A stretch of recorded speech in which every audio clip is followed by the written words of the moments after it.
Okay, good evening, everybody. Hopefully, you can see and hear me. I do have the chat open, so if for some reason you cannot see or hear me, please do let me know. Alright, so tonight we are continuing with our reading of Mere Christianity by C.S. Lewis. There it is there. So before we get into it, I'd just like to kind of begin with the little kind of preface that I've been giving each week while we've been reading this. So C.S. Lewis, great author, did the Narnia series, among other things.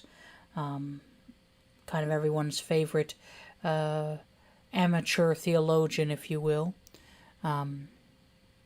But C.S. Lewis is still ultimately a product of his time.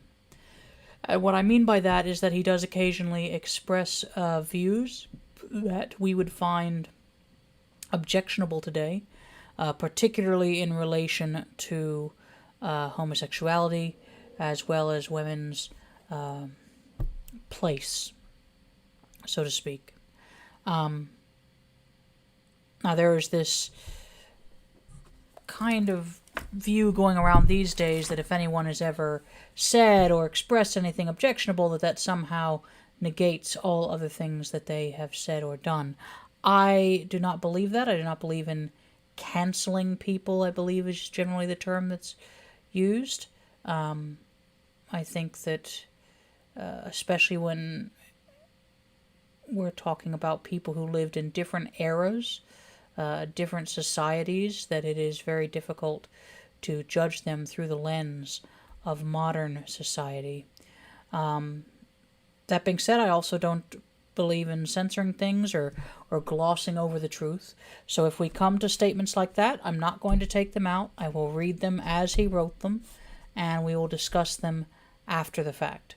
I think we're kind of through the part of the book where those came up, but I'm not 100% certain. It's been a few years since I've read this book myself in full. So before we get into that, we start each episode with a poem. And tonight's poem is another one by Robert Frost, and it is called Meeting and Passing. As I went down the hill along the wall, there was a gate I had leaned at for the view, and had just turned from when I first saw you. As you came up the hill we met, but all we did that day was mingle great and small. Footprints in summer dust, as if we drew the figure of our being less than two, but more the one than one as yet. Your parasol pointed the decimal off with one deep thrust, and all the time we talked you seemed to see something down there to smile at in the dust. Oh, it was without prejudice to me. Afterward I went past what you had passed before we met, and you what I had passed. So that was called Meeting and Passing by Robert Frost. Okay, so let's go dive right into tonight's reading. We are still in Book 3. If you'll remember, this Mere Christianity is divided into 4 books, and each book has multiple chapters. We are in Book 3, which is called Christian Behavior, and tonight we are reading chapters 7 and 8 of Book 3. So, first one, chapter 7, is called Forgiveness. I said in a previous chapter that chastity was the most unpopular of the Christian virtues, but I am not sure I was right. I believe there is one even more unpopular. It is laid down in the Christian rule Thou shalt love thy neighbor as thyself. Because in Christian morals thy neighbor includes thy enemy. And so we come against this terrible duty of forgiving our enemies. Everyone says forgiveness is a lovely idea until they have something to forgive, as we had during the war. And then to mention the subject at all is to be greeted with howls of anger. It is not that people think this too high and difficult a virtue. It is that they think it hateful and contemptible. That sort of talk makes them sick, they say. And half of you already want to ask me, I wonder how you'd feel about forgiving the Gestapo if you were a Pole or a Jew. So do I. I wonder very much. Just as when Christianity tells me that I must not deny my religion, even to save myself from death by torture, I wonder very much what I should do when it came to the point. I am not trying to tell you in this book what I would do. I can do precious little. I'm trying to tell you what Christianity is. I did not invent it. And there, right in the middle of it, I find, forgive us our sins, as we forgive those that sin against us. There is no slightest suggestion that we are offered forgiveness on any other terms. It is made perfectly clear that if we do not forgive, we shall not be forgiven. There are no two ways about it. What are we to do? It is going to be hard enough anyway, but I think there are two things we can do to make it easier. When you start mathematics, you do not begin with the calculus. You begin with simple addition. In the same way, if we really want, but all depends on really wanting, to learn how to forgive, perhaps we should start at something easier than the Gestapo.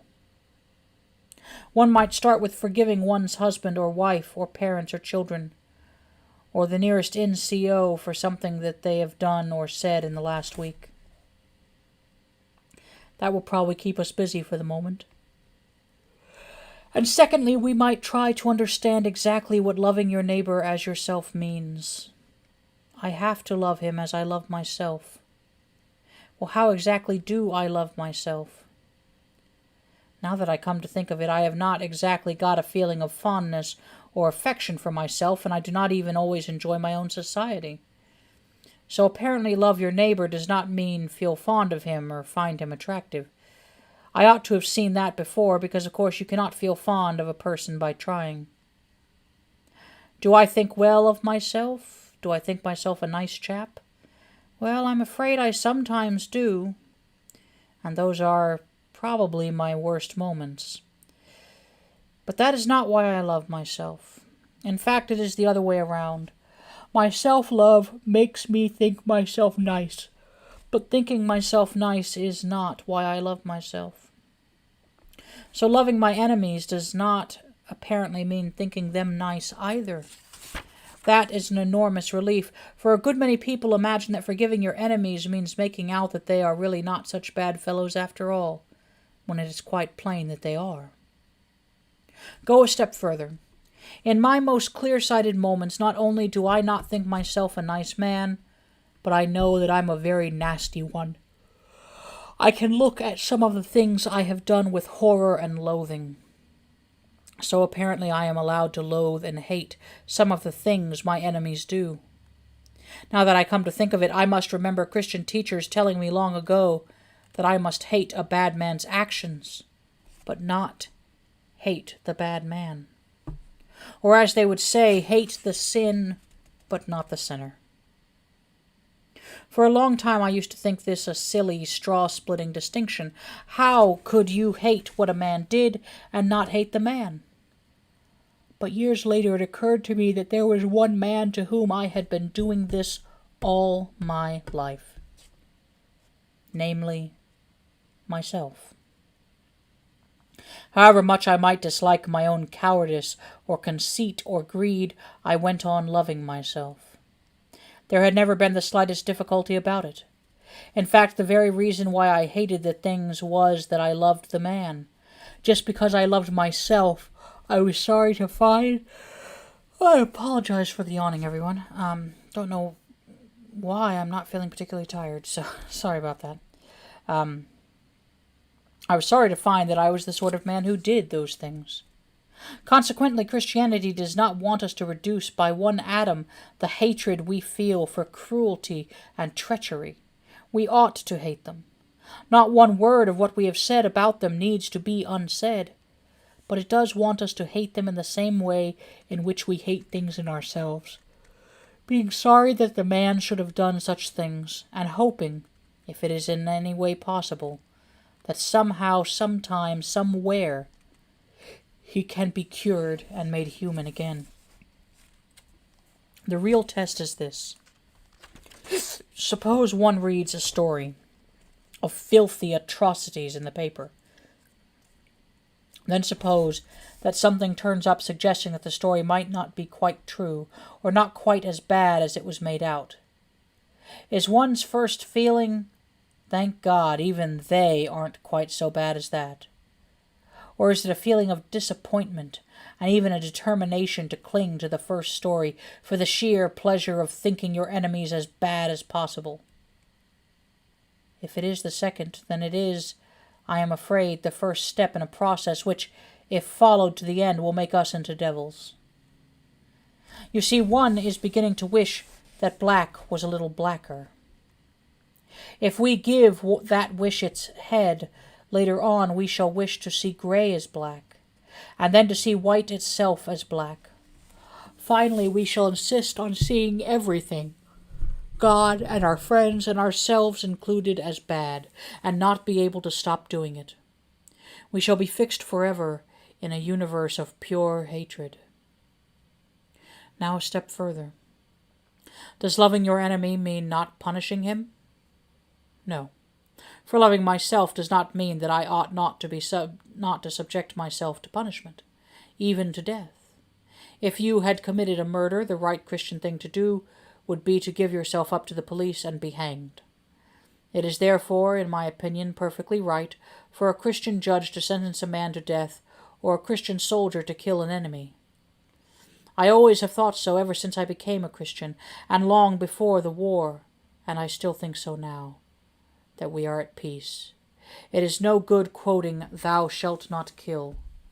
There are two Greek words, the ordinary word to kill and the word to murder, and when Christ quotes that commandment, he uses the murder one in all three accounts, Matthew, Mark, and Luke, and I am told there is the same distinction in Hebrew. All killing is not murder any more than all sexual intercourse is adultery. When soldiers came to St. John the Baptist asking what to do, he never remotely suggested that they ought to leave the army. Nor did Christ when he met a Roman sergeant major, what they called a centurion. The idea of the knight, the Christian in arms for the defense of a good cause, is one of the great Christian ideas. War is a dreadful thing, and I can respect an honest pacifist, though I think he is entirely mistaken. What I cannot understand is this sort of semi-pacifism you get nowadays, which gives people the idea that though you have to fight, you ought to do it with a long face, and as if you were ashamed of it. It is that feeling that robs lots of magnificent young Christians in the services of something they have a right to, something which is the natural accompaniment of courage, a kind of gaiety and wholeheartedness.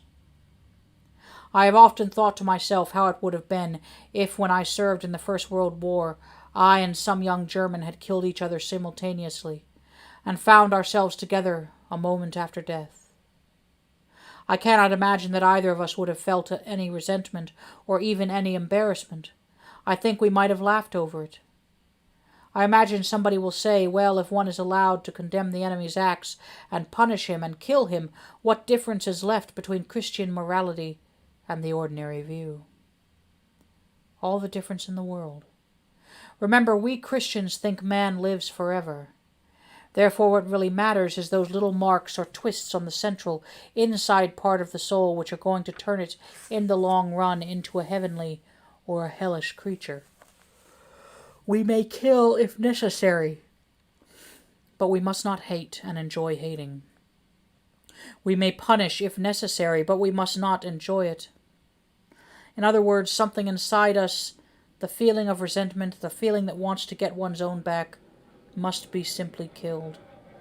I do not mean that anyone can decide this moment that he will never feel it anymore. That is not how things happen. I mean that every time it bobs its head up, day after day, year after year, all our lives long, we must hit it on the head. It is hard work, but the attempt is not impossible. Even while we kill and punish, we must try to feel about the enemy as we feel about ourselves, to wish that he were not bad, to hope that he may in this world or another be cured. In fact, to wish his good. That is what is meant in the Bible by loving him, wishing his good, not feeling fond of him nor saying he is nice when he is not. I admit that this means loving people who have nothing lovable about them, but then, has oneself anything lovable about it? You love it simply because it is yourself. God intends us to love all selves in the same way and for the same reason, but he has given us the sum ready, worked out in our own case, to show us how it works. We have then to go on and apply the rule to all the other selves. Perhaps it makes it easier if we remember that that is how he loves us, not for any nice, attractive qualities we think we have, but just because we are the things called selves. For really there is nothing else in us to love. Creatures like us who actually find hatred such a pleasure that to give it up is like giving up beer or tobacco. We come now to the next chapter, which is chapter 8 of book 3, and that's called The Great Sin. I apologize again for the yawning. I'm not sure why. I'm not really that tired, but I now come to the part of Christian morals where they differ most sharply from all other morals.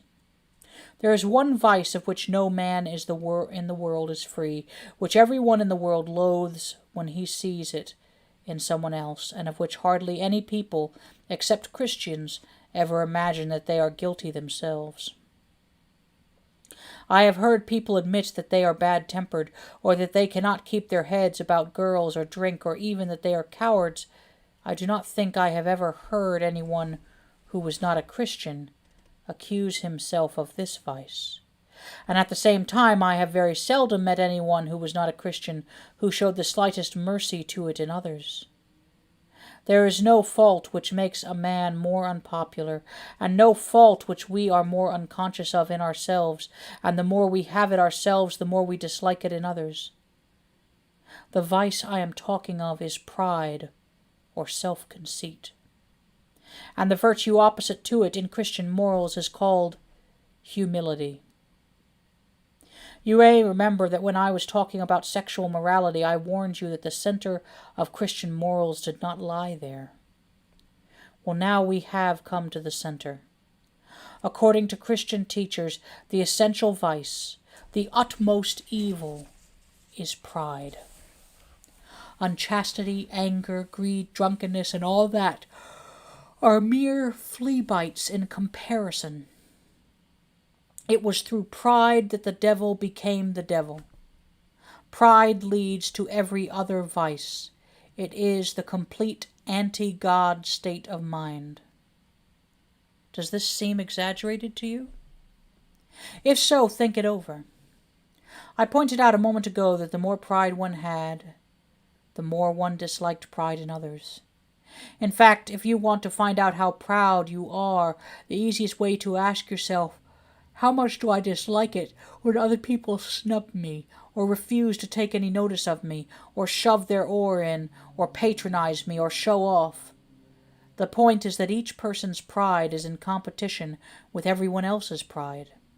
It is because I wanted to be the big noise at the party that I am so annoyed at someone else being the big noise. Two of a trade never agree. Now what you want to get clear is that pride is essentially competitive, is competitive by its very nature, while the other vices are competitive only, so to speak, by accident. Pride gets no pleasure out of having something, only out of having more of it. than the next man. We say that people are proud of being rich or clever or good-looking, but they are not.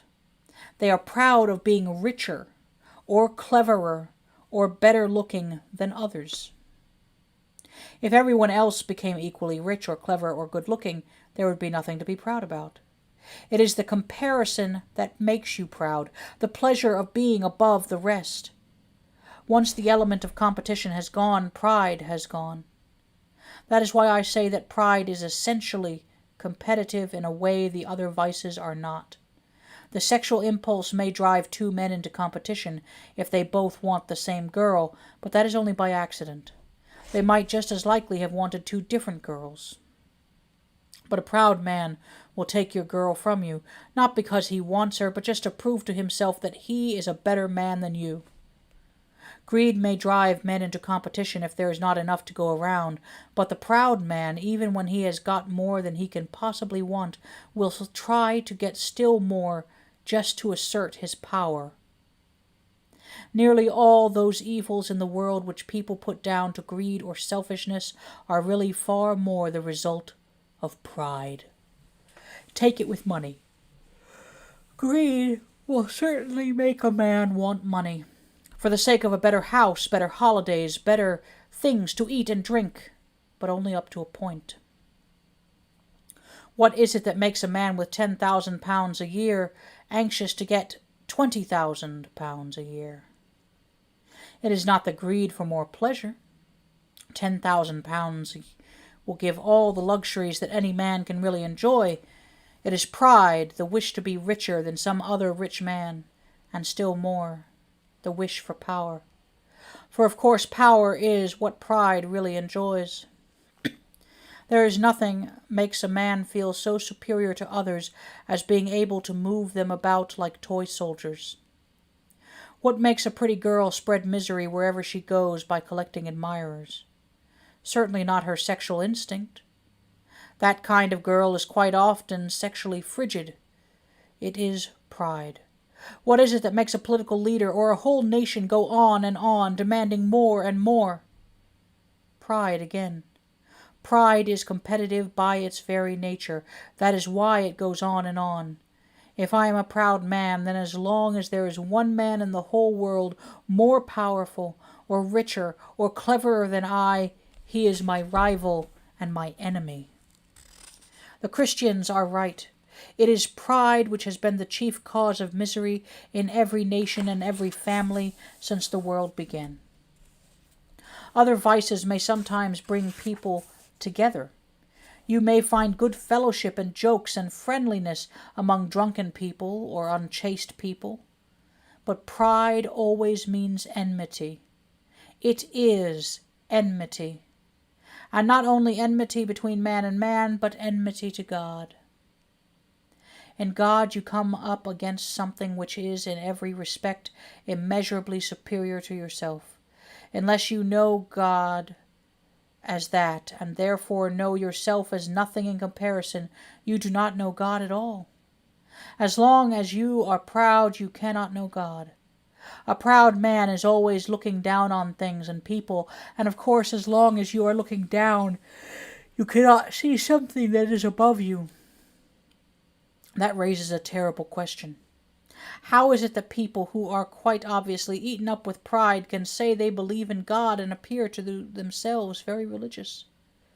I'm afraid it means they are worshipping an imaginary God. They theoretically admit themselves to be nothing in the presence of this phantom God, but are really all the time imagining how he approves of them and thinks them far better than ordinary people. That is, they pay a pennyworth of imaginary humility to him and get out of it a pound's worth of pride towards their fellow men. I suppose it was of those people Christ was thinking when he said that some would preach about him and cast out devils in his name, only to be told at the end of the world that he had never known them. And any of us may at any moment be in this death trap. Luckily, we have a test. Whenever we find that our religious life is making us feel that we are good, above all, that we are better than someone else, I think we may be sure that we are being acted on, not by God, but by the devil. The real test of being in the presence of God is that you either forget about yourself altogether or see yourself as a small, dirty object. It is better to forget about yourself altogether. It is a terrible thing that the worst of all the vices can smuggle itself into the very center of our religious life. But you can see why. The other and less bad vices come from the devil working on us through our animal nature, but this does not come through our animal nature at all. It comes direct from hell. It is purely spiritual. Consequently, it is far more subtle and deadly. For the same reason, pride can often be used to beat down the simpler vices. Teachers, in fact, often appeal to a boy's pride, or, as they call it, his self-respect, to make him behave decently. Many a man has overcome cowardice or lust or ill temper by learning to think that they are beneath his dignity, that is, by pride. The devil laughs. He is perfectly content to see you becoming chaste and brave and self-controlled, provided all the time he is setting you up in the dictatorship of pride. Just as he would be quite content to see your chilblains cured if he was allowed in return to give you cancer. For pride is spiritual cancer. It eats up the very possibility of love or contentment or even common sense. Before leaving this subject, I must guard against some possible misunderstandings. Pleasure in being praised is not pride. The child who is patted on the back for doing a lesson well, the woman whose beauty is praised by her lover, the saved soul to whom Christ says, "Well done," are pleased and ought to be, for here the pleasure lies not in what you are, but in the fact that you have pleased someone you wanted, and rightly wanted, to please. The trouble begins when you pass from thinking, "I have pleased him, all is well," to thinking, "What a fine person I must be to have done it." The more you delight in yourself, and the less you delight in the praise, the worse you are becoming. When you delight wholly in yourself and do not care about the praise at all, you have reached the bottom. That is why vanity, though it is the sort of pride which shows most on the surface, is really the least bad and most pardonable sort. The vain person wants praise, applause, admiration. Too much, and is always angling for it. It is a fault, but a childlike and even in an odd way a humble fault. It shows that you are not yet completely contented with your own admiration.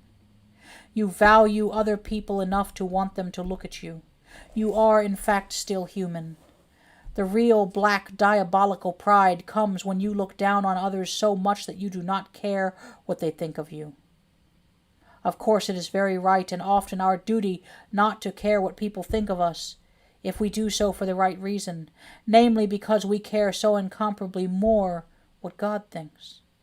But the proud man has a different reason for not caring. He says, "Why should I care for the applause of that rabble, as if their opinion were worth anything? And even if their opinions were of value, am I the sort of man to blush with pleasure at a compliment like some chit of a girl at her first dance? No.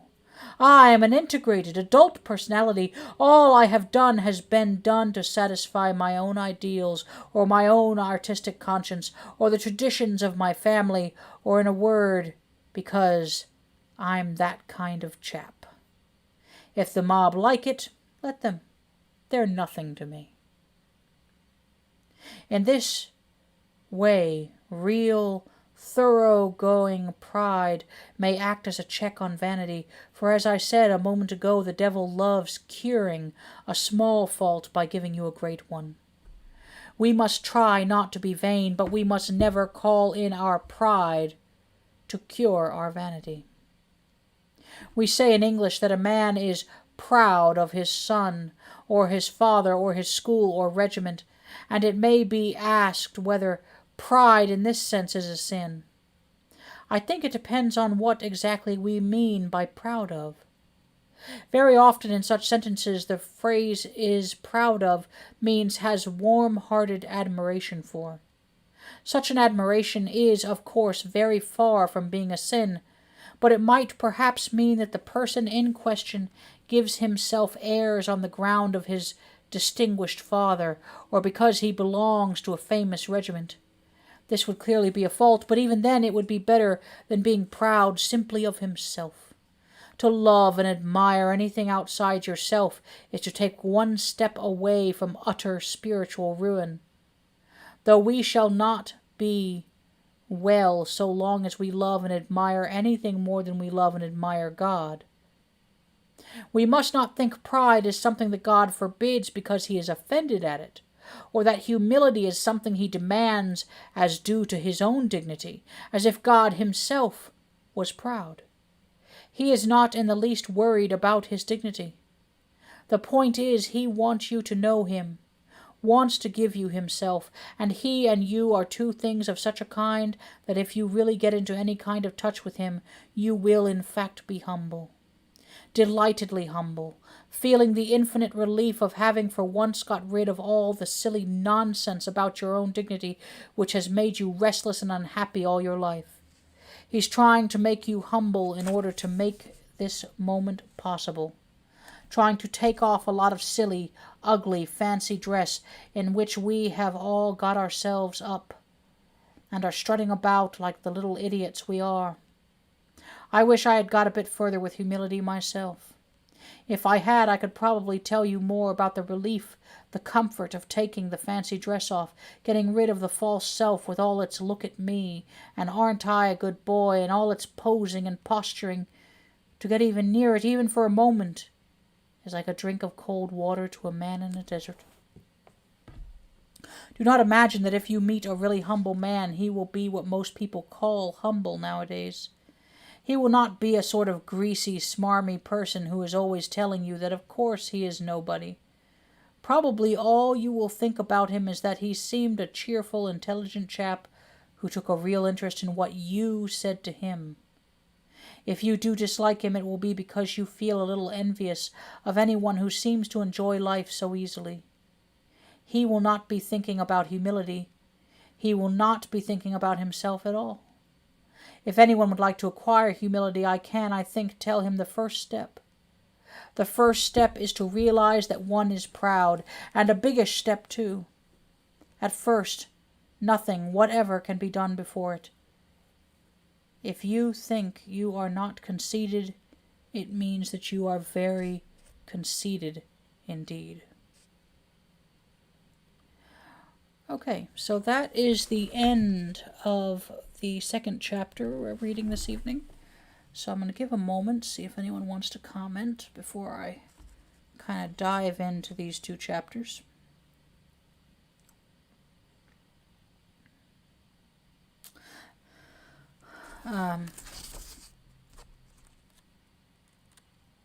These are not easy chapters to necessarily understand.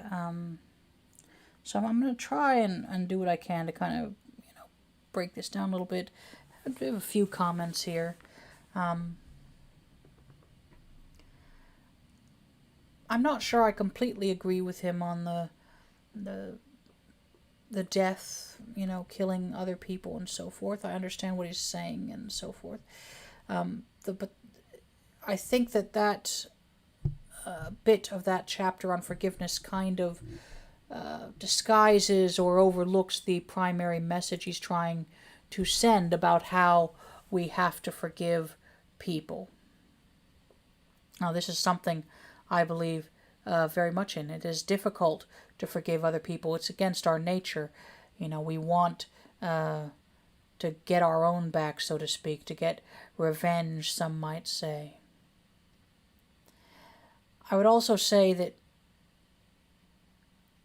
it's very interesting that I feel that sometimes the most difficult person to forgive, in addition to forgiving everyone else, is sometimes it is actually difficult to forgive yourself.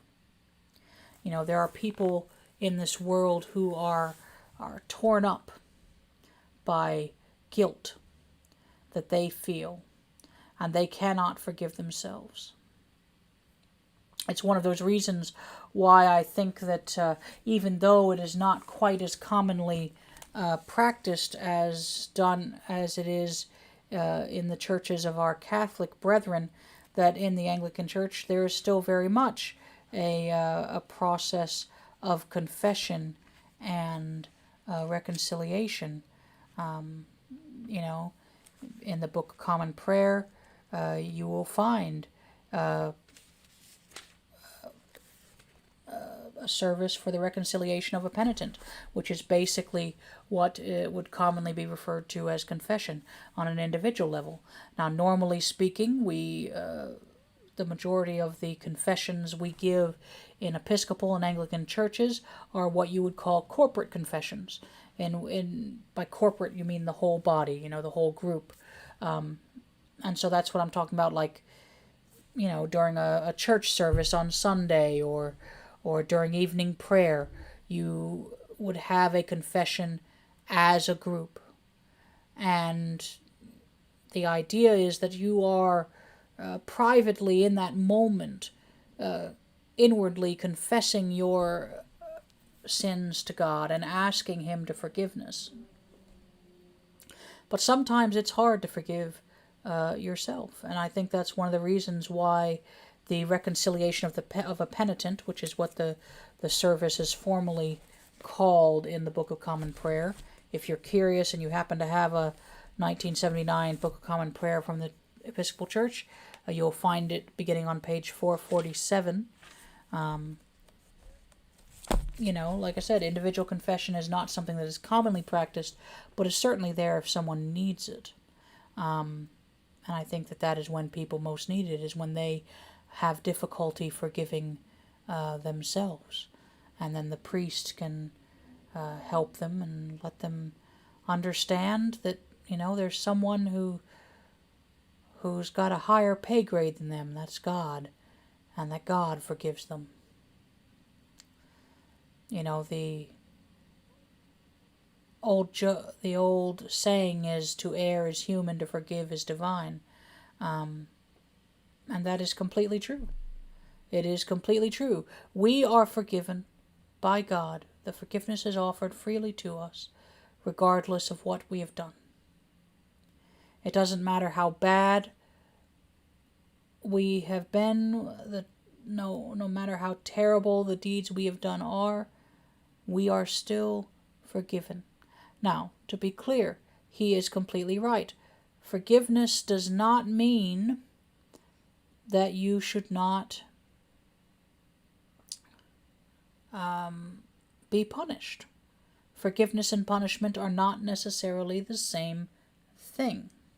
So, if you are truly repentant, which is usually the what we are basically taught is the necessary bit for the forgiveness of God, for receiving the forgiveness of God as being repentant, then one would generally expect you to submit yourself for appropriate punishment for whatever you've done. If you've stolen or murdered or something like that.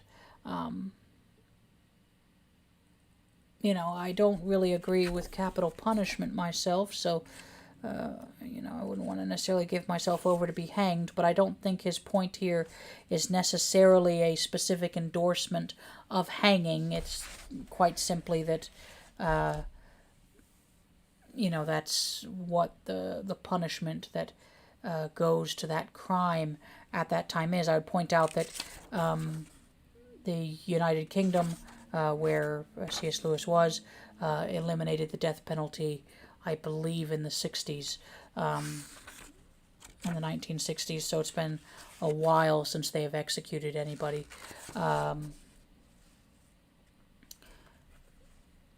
But still, whether your punishment is execution or life in prison, being forgiven doesn't mean that you shouldn't face punishment. And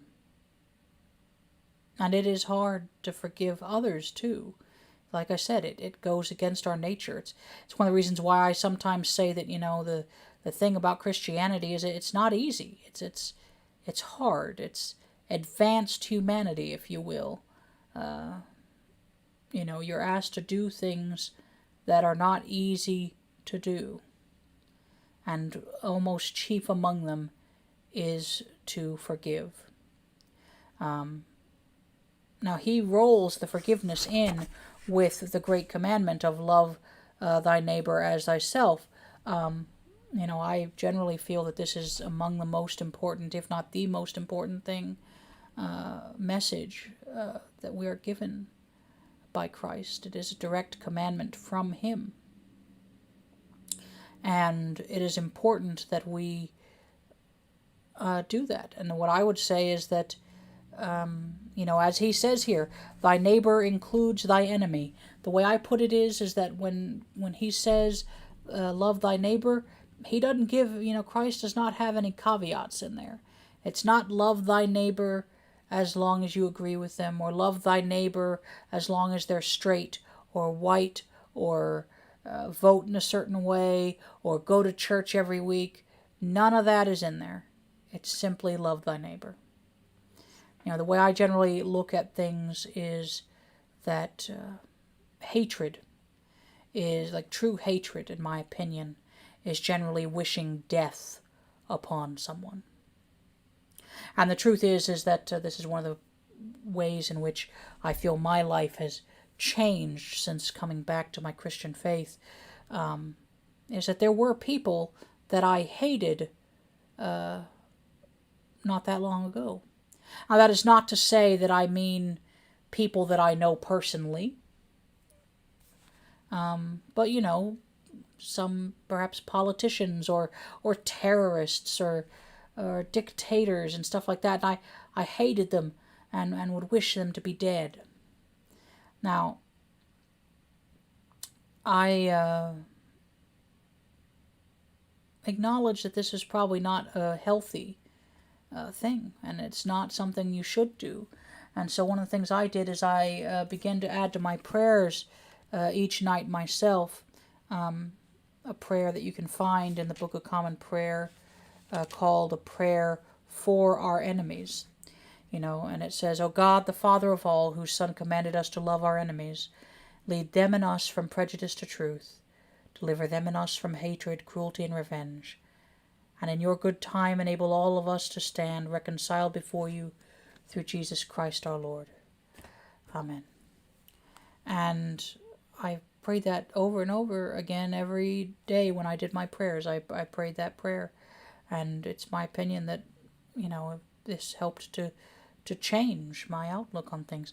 Now, that is not to say, as he says here, that there are not situations in which there are people that I wish wouldn't do what they do, that I don't like what they do, that I am upset by it. Of course there is.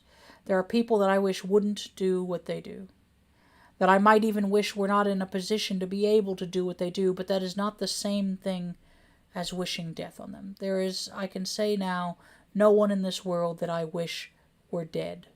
I don't wish death or illness or suffering on anyone. Whether that has to do with forgiveness, I don't know. That's, it's kind of, it all kind of goes together. Like I said, forgiveness is a very difficult thing. And the one thing I did want to mention is that he did not mention here, because he talks about loving yourself and how you split hairs about loving the person and hating the sin and not the sinner with yourself all the time. I would say that he's probably right as a kind of baseline, but you have to remember that there are all sorts of people who, for various reasons, can't forgive themselves. And we pray for those people.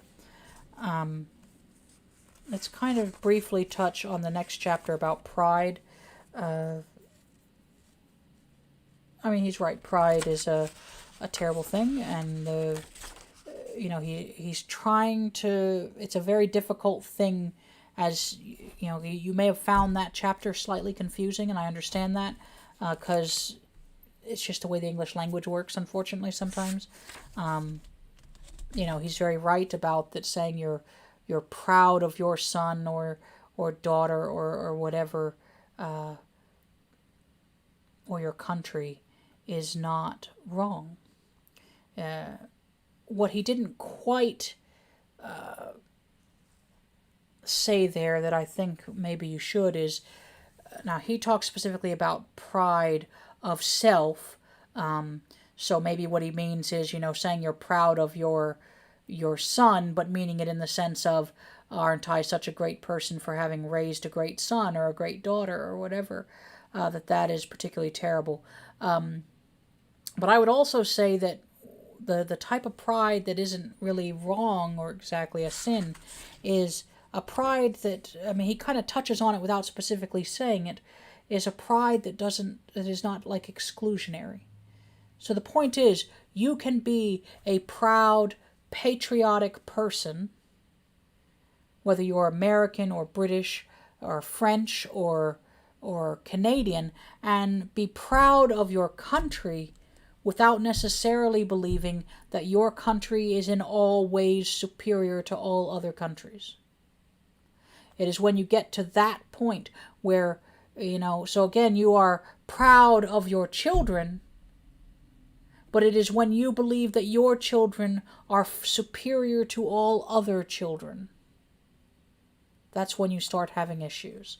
That's when you are straying from, as he puts it, warm-hearted admiration into sin. Nationalism, it's kind of a term that's not greatly defined, but nationalism is essentially a pride in one's country to the belief that one's country is greater in all ways than all other countries. Essentially, that almost like your country can do no wrong. That the world would be better if it were all just ruled by your country.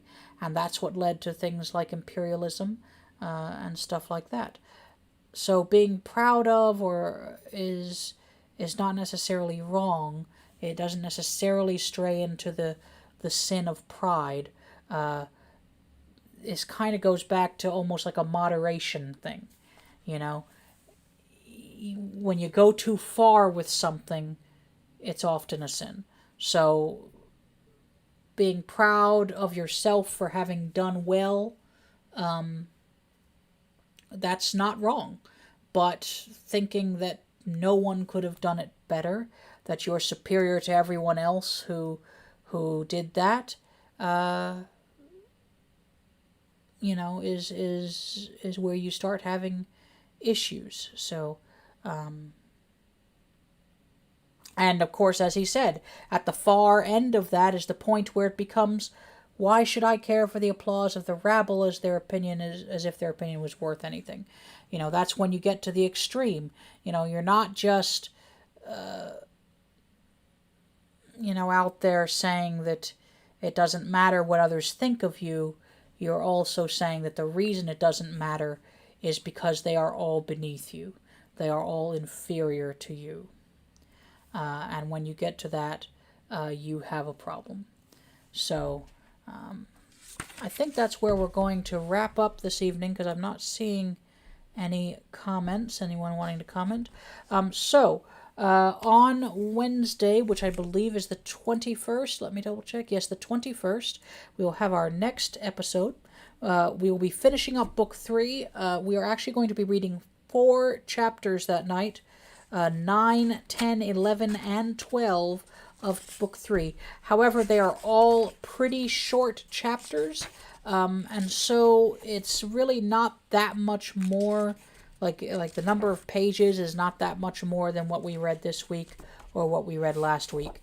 So it shouldn't be like an extra long episode or anything. But it's just, I think they all kind of go together, so they'd be best to, and that is, charity. The name of those chapters are Charity, Hope, Faith, and believe it or not, for some reason, a second chapter called Faith. So Charity, Hope, Faith, and Faith.